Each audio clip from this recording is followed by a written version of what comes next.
you guys, it's your girl Shae the Boss, your friendly wellness enthusiast, and this is my fitness journey.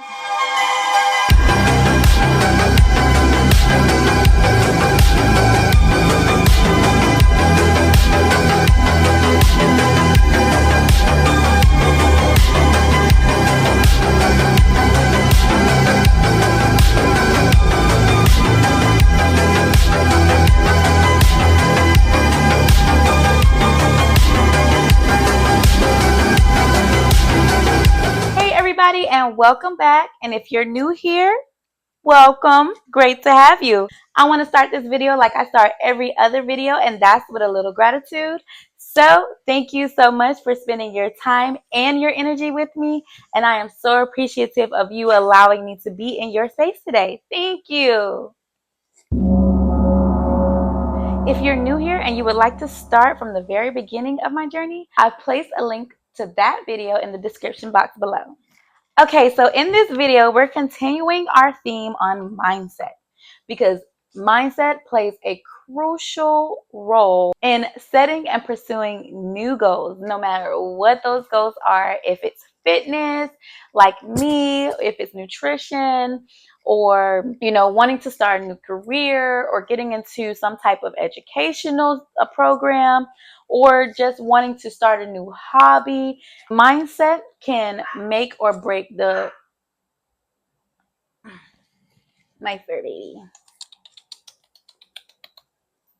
Mindset influences how you approach challenges and how you maintain motivation. Here's why mindset is important. Goal setting. Your mindset, as I stated before, can affect how you set and you approach your goals. A growth mindset encourages setting the I can, I will, and I do type of goals. These are ambitious goals that are realistic and achievable. Mindset is important when it relates to self-discipline. Cultivating self-discipline helps you stick to the goals that you've set for yourself. So it also helps you to stick to your routines and habits when motivation begins to decrease over time.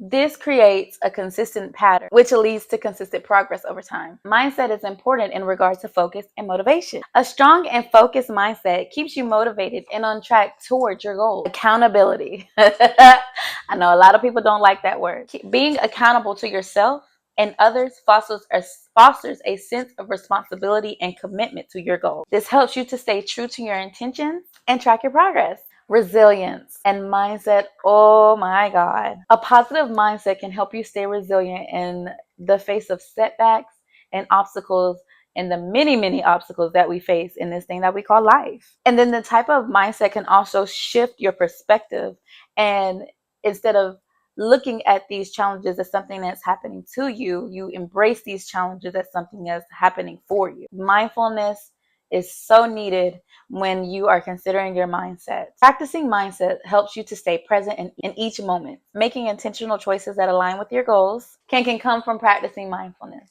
But we're going to continue on self-discipline.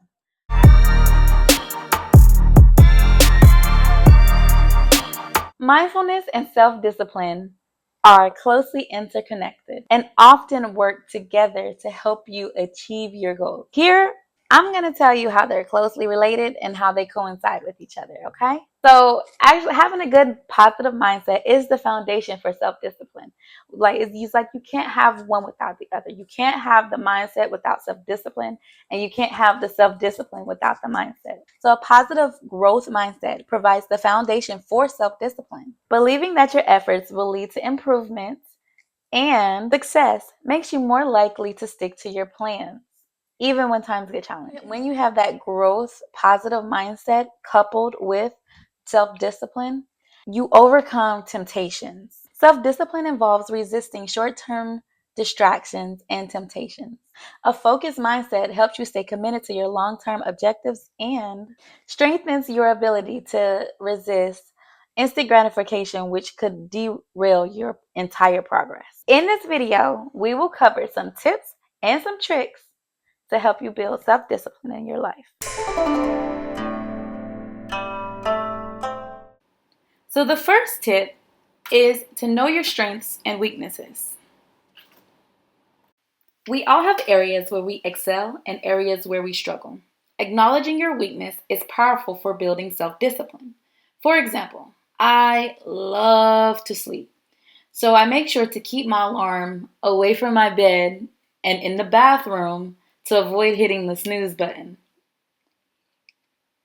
Being aware of your flaws is the first step to overcoming them. The second tip is to remove temptations. You've heard the saying, out of sight, out of mind, right? By removing temptations like cookies and chips from your house, you can reduce the likelihood of indulging in them.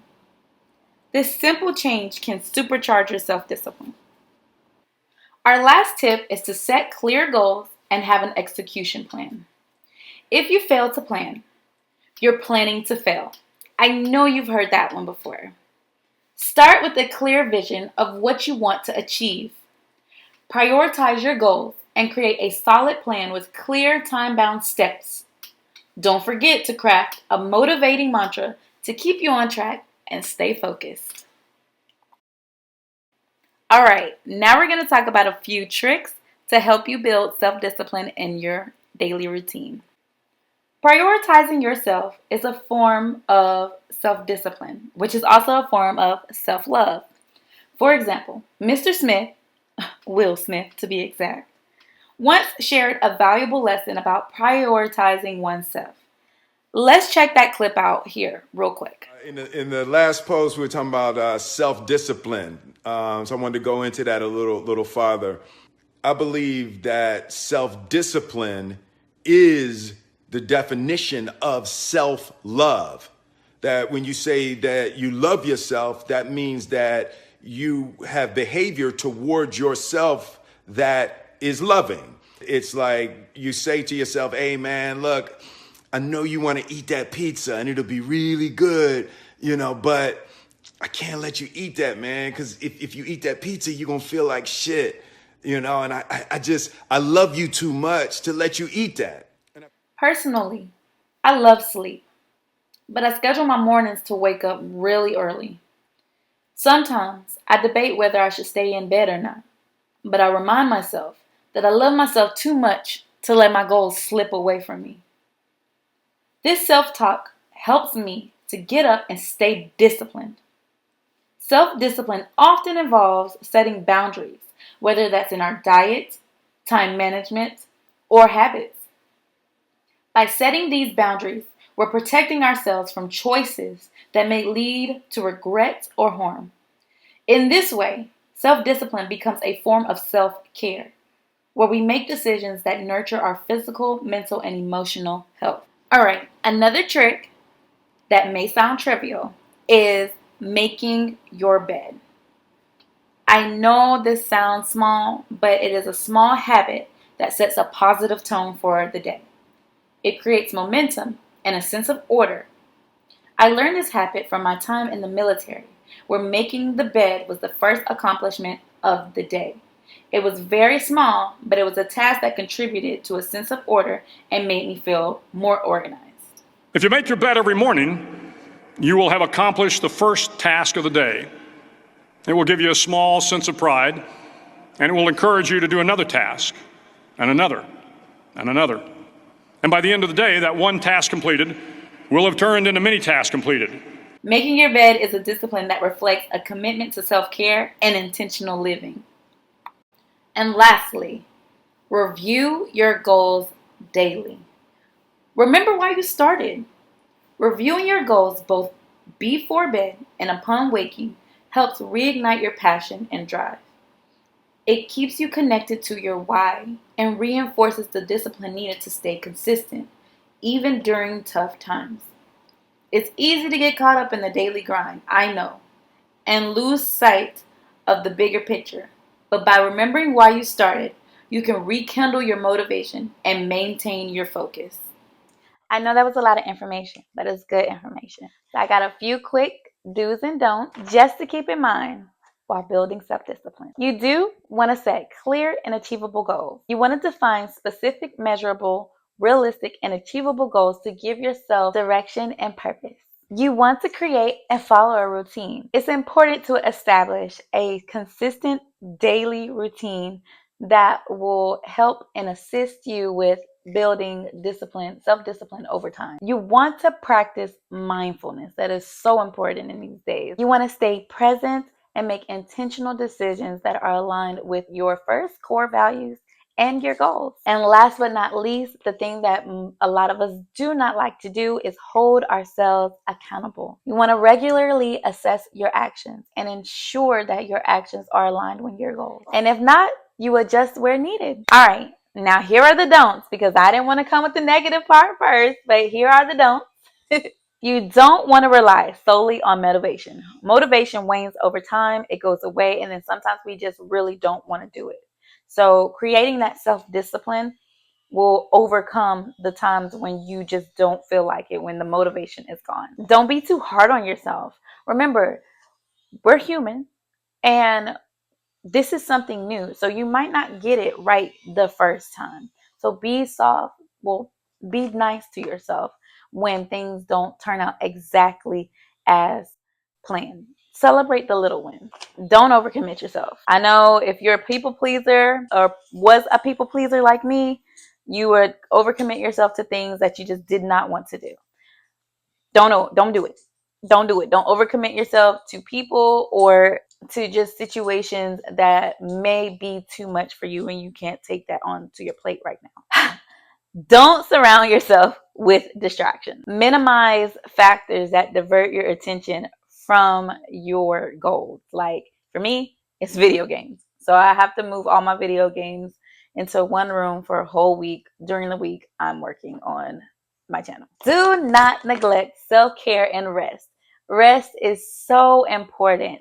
So important. It provides the clarity and gives you the relaxation that you need to maintain discipline. You do not want to burn out. So lastly, I also wanted to share with you guys a book that was a game changer for me. I had some discipline that was already instilled in me during my Navy days. Okay. But this book helped me to develop consistent daily habits for myself and not for someone else, where it was a contract if I didn't do it. If you don't have the time to read it, it is available on Audible. Check it out though. It is a really, really good book, and it does help you start to make better choices and set better habits that are consistent with your lifestyle, especially if you were like a major procrastinator like I was. So yeah, give it a listen if you can.